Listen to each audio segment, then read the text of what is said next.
Virginia. You know, the first thing that pops out for me when I was reading notes about you is that you lived in Budapest and you were Ye- stopped by Hungarian Secret Police. So please tell us that story. I had been living in Dallas. My cousin and her husband were with the U.S. Foreign Service in Budapest at this time, and he was the consular officer there. And she asked if I, would come and stay with them for a while. I could be part-time nanny for their two little girls. And I thought, this is quite an opportunity. And my relationship at the time in Dallas wasn't going all that well. So I gave I'm sorry, dear, but I'm moving to Budapest. Mhm. And I did. And they had a little dog named Honey. It was a little Lhaso Apso, one of my least favorite kinds of dogs. It hated me. I hated it, but I'm the only one who would walk it. So I was walking it one very late night. And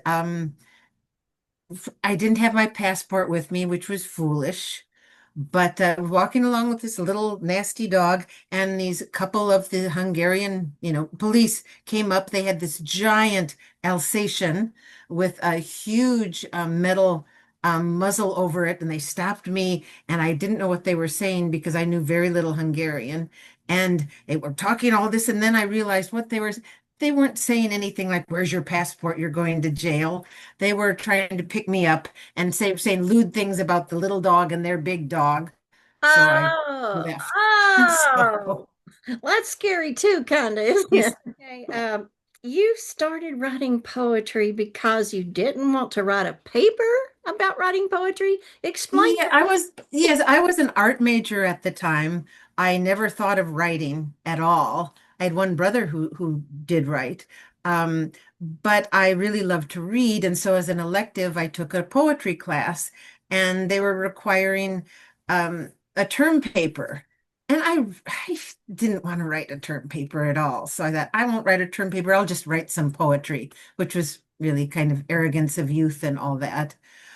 But I had the motivation to write poetry because I didn't want to write the paper. And I had a subject because one of my brothers at 16 years old was was a drug addict, 6'1", 112 pounds, um, of a very difficult situation, but I had some things to write about.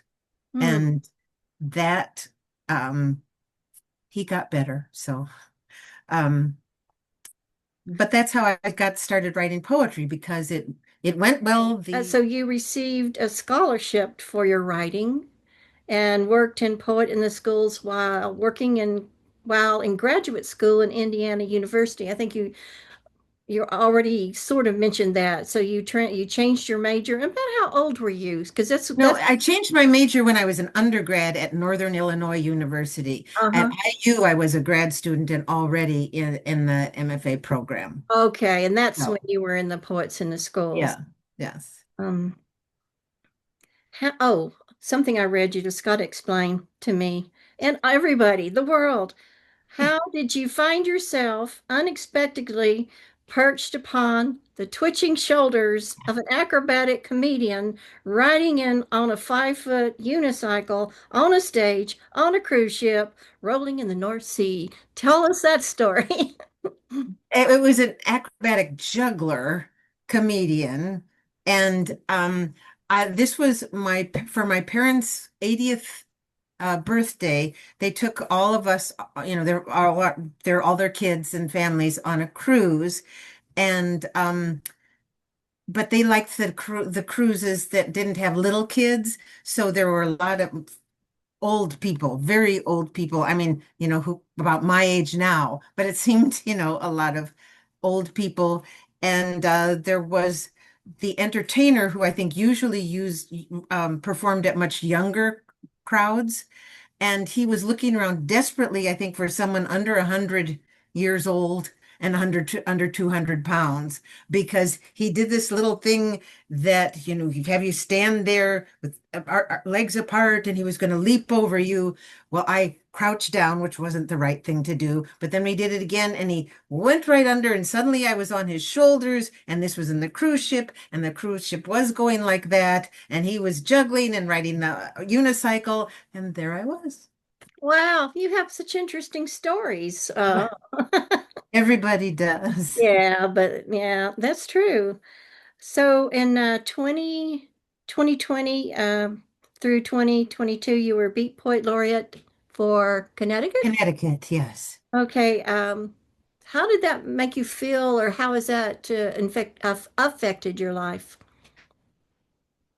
Or how has it helped your poetry career?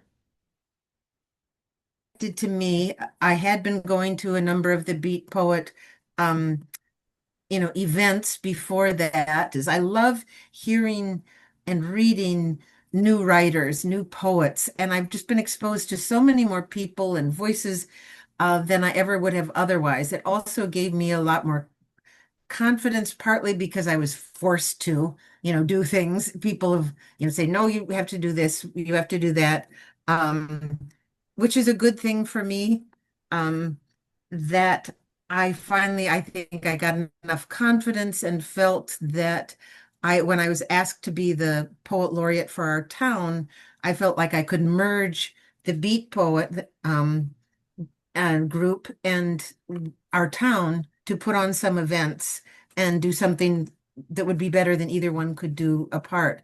But I'm so grateful for that, and I love all the people that I have met and the voices, and I kind of want to mention them, but I'm not going to because I'll know I'll forget somebody, to forget someone, and then I'll feel bad about it. Do you have any current poetry projects? Well, right now, I'm working with Debbie on getting the festival going this in it's here in town in Labor Day weekend. So that's a big thing that we're doing now. I finished up probably until September for the monthly um readings that we have, the open mic readings that we have. Let's see, we already did um the goddess readings. And but right now I'm kind of trying to, I've got a number of other projects that are more, I have to get certain things done and into certain places. And oh, I did just have to do for my poet laureate of the town, do a reading for the Cherry Brook Gardening Club and read a bunch of poems for them, an appreciation tea, which I thought, I'm so not a gardener. But so I just read things that had foliage or produce in them. So I thought, no. But mainly right now, the concentrate, I've got some other things I want to do for the town, but right now we really have to concentrate on getting things done for the festival. Are you in the same town as Debbie? No, but she's about, I think, about 40 minutes away. Hmm. But when she started having these events, it was up this way, much closer to me. And um, they had done events at different places in Connecticut. And then, things kind of shut down during the pandemic. But then so we were looking for a new place, like for the Friday night and all those things. And she has one thing at Karen's at this beautiful house and B&B and wonderful land right on the river for the Saturday and Sundays. But for the Friday nights, my little town of Collinsville, it's a little river town, little old river mill town. It has a very nice old town hall with a great big old stage and everything. And, some places we can eat. And so it just worked out to do it all together. So, for those who may not know, we're talking about the Beat Poetry Foundation Festival that is held every year around Labor Day. And Mhm. Debbie is the owner and CEO and founder and all those things Yeah, of she's the remarkable. National Beat Poetry Foundation. Great. Um, Now is the time where you read a poem or two.